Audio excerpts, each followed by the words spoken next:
It shall come into force on such date as the central government may by notification in the official gazette appoint, providing services from India to any person outside India, that is called export under FEMA. Draft travels checks, letters of credit or bills of exchange are expressed or drawn in Indian currency but payable in any other foreign currency.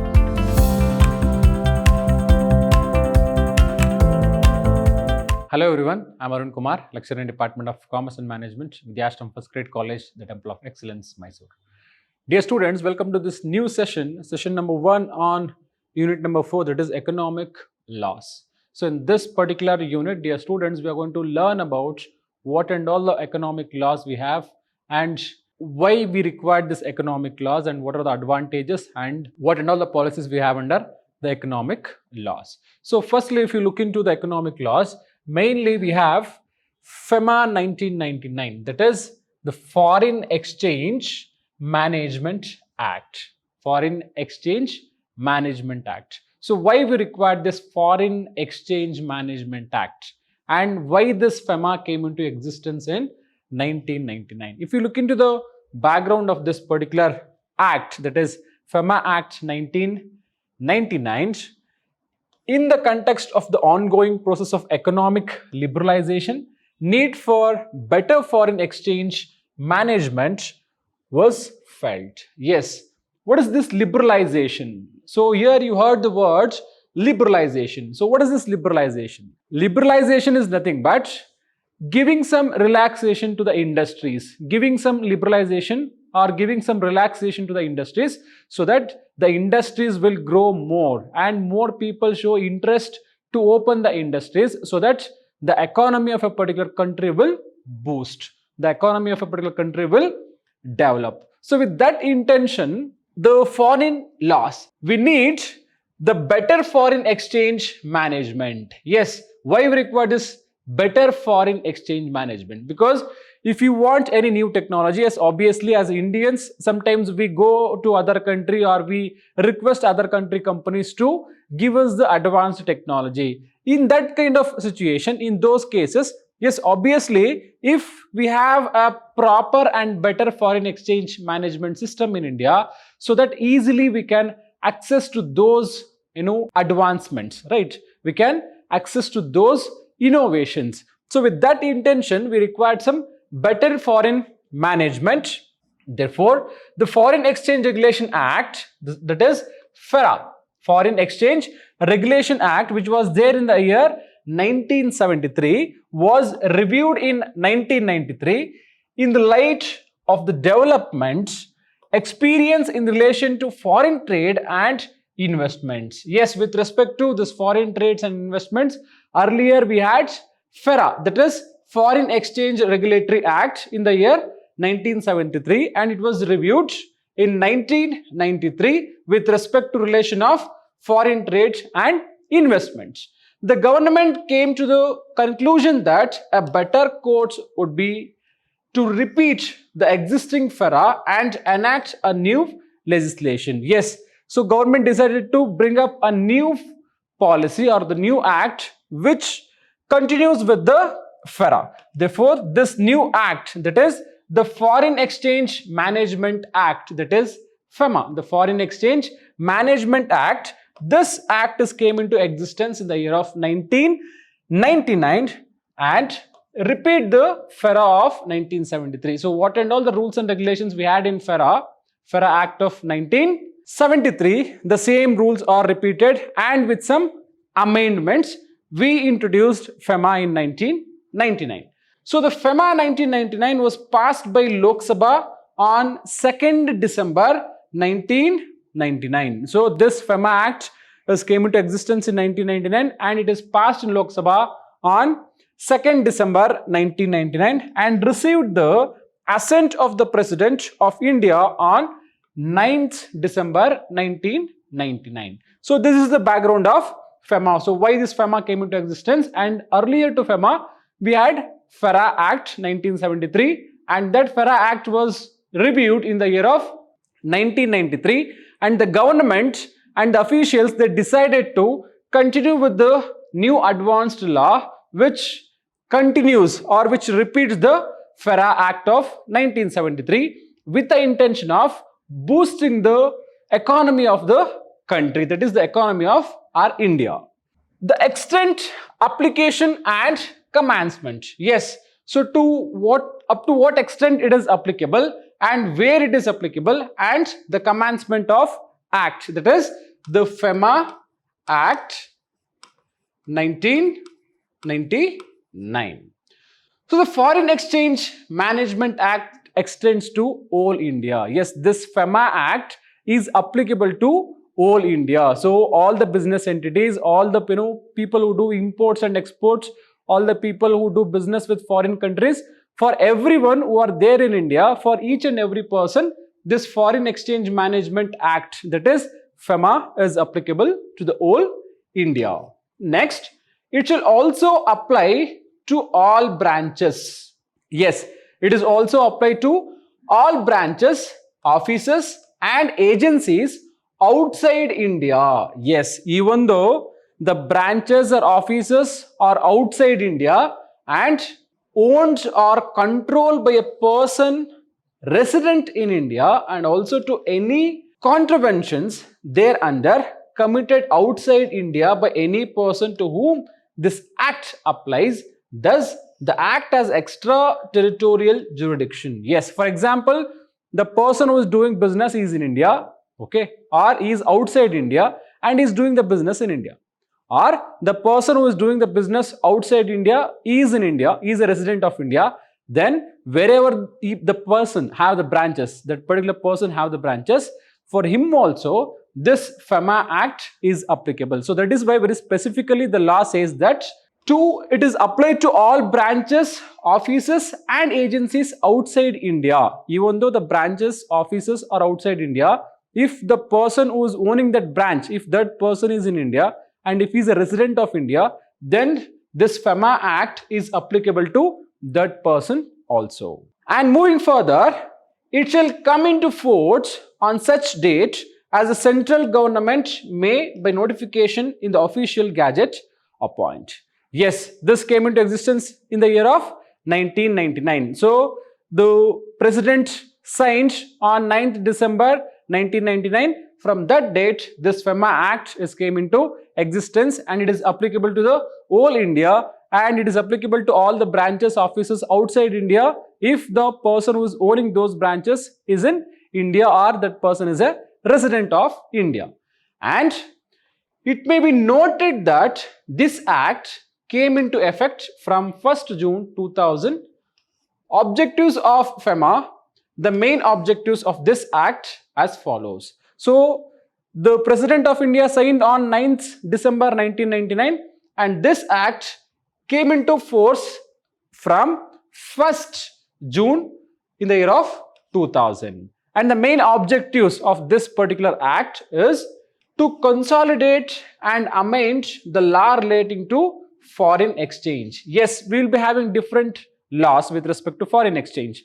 To consolidate all those laws and also to amend the required laws with respect to foreign exchange, this FEMA came into existence. And to facilitate external trade and payments. So to do exports or to do trading between the other countries, to export the products or the goods or the services to other countries, we required some liberalization. So with that objective, with that intention, this FEMA came into existence to facilitate the external trade and payments for the business entities, and also to promote the orderly development and maintenance of foreign exchange markets in India. Yes, to maintain the proper rules and regulations of foreign exchange management or foreign exchange markets in India, this act, that is FEMA Act 1999, came into existence. So these are all the objectives of the act. And next thing, terminology. Yes, under this FEMA we have different terminologies. So which are those terminologies we have? So what and all the terminologies we come across in this particular act? So the first terminology is capital account transaction. So in short we will call it as CAT, that is capital account transaction. So what is this capital account transaction?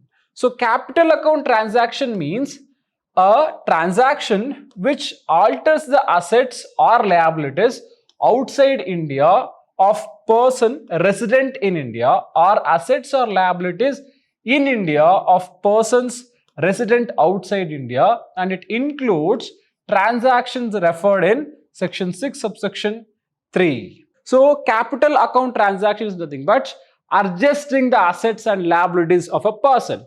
So in case if a person is in India and if he is having the assets and liabilities outside India, okay, if person is having the assets or liabilities outside India, and if he is in India, or if the assets and liabilities are in India and if the person is outside India, so we are going to alter or we are going to adjust the assets and liabilities of those person. So that is why this account is called capital account transaction. Second one, currency. So what is this currency?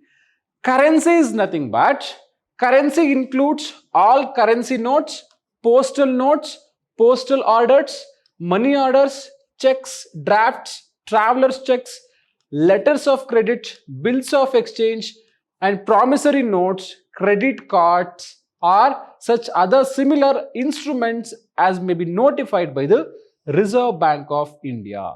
So currency is nothing but everything, not only the notes.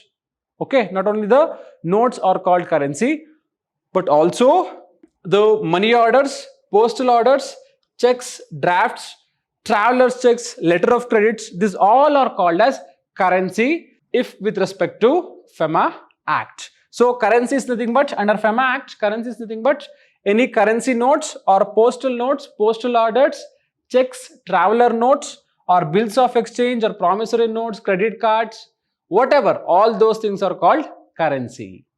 And currency notes. So what is this currency notes? It means it includes cash in the form of coins or bank notes. So currency is different, currency notes is different.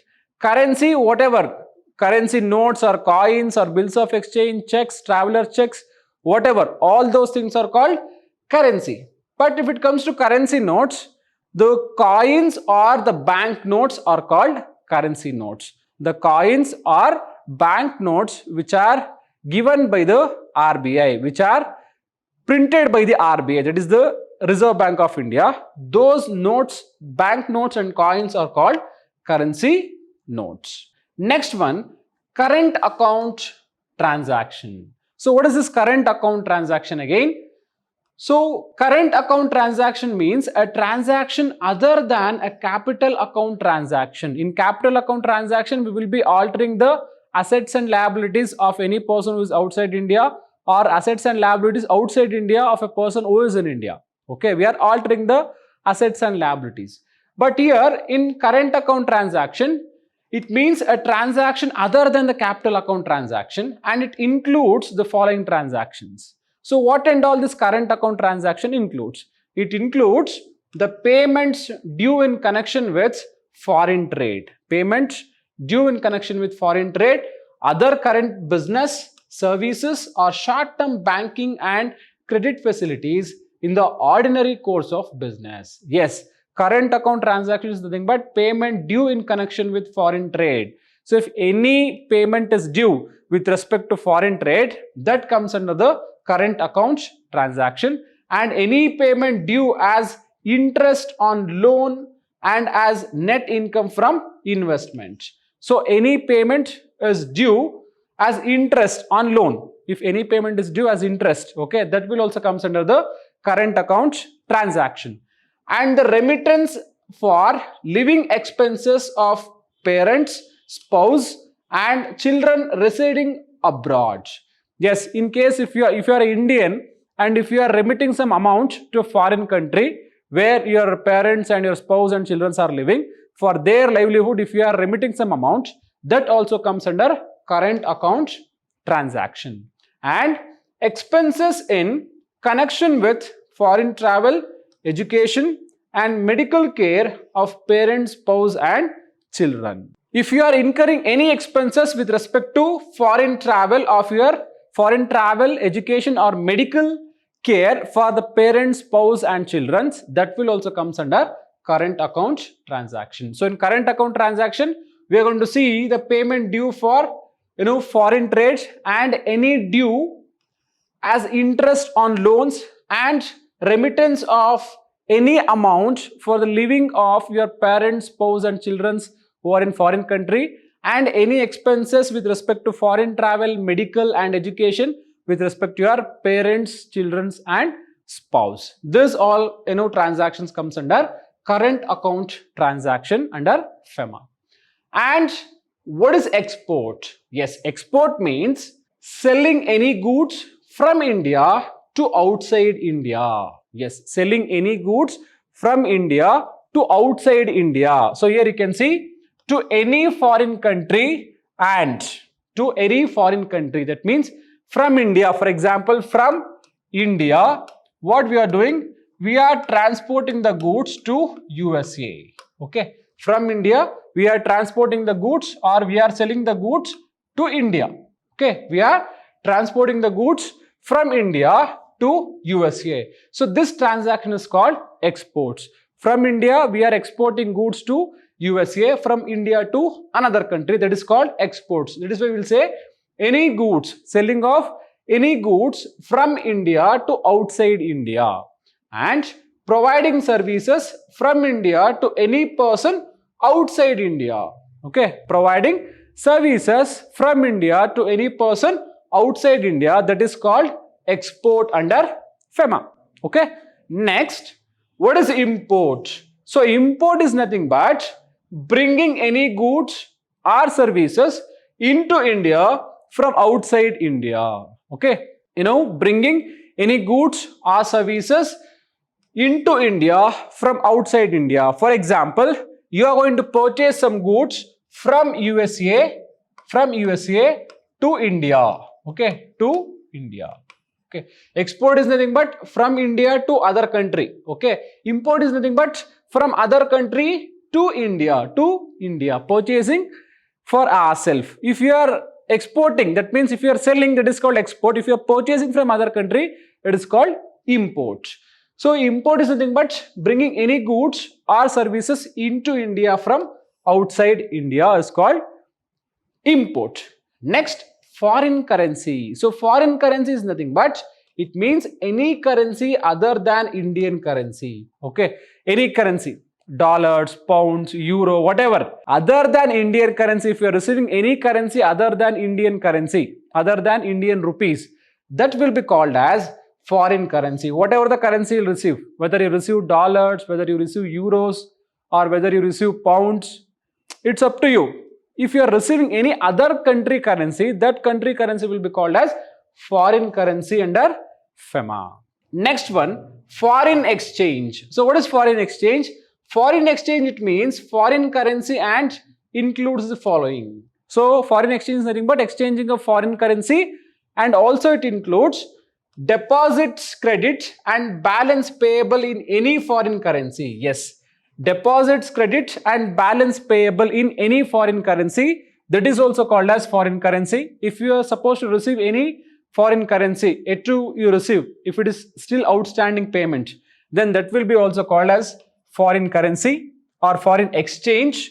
Next, draft travels checks, letters of credit or bills of exchange are expressed or drawn in Indian currency but payable in any other foreign currency. So if you are drawing the amount, traveler's check and all in Indian currency, and if you are supposed to pay it in other foreign currency, then that will also be called as foreign exchange. That means exchanging our Indian rupees with other country currency, that is called foreign currency in common, in general we call it as. Next, drafts, traveler's checks, letters of credit or bills of exchange drawn by banks, institutions or persons outside India but payable in Indian currency. Yes, in case if drafts, travelers checks or letters of credit, this all kind of currencies, if these currencies are outside India but payable in Indian currency, that will be also called as foreign exchange. That means you are outside India, there you will put a traveler's check. Okay, you put traveler's check, or you give a traveler's check in a bank, and they will give you the Indian currency. That is also called as foreign exchange. With this, I'm going to wind up this session. So in the upcoming session, I will come up with few more new topics. Until then, thank you all. Have a nice day. Namaste.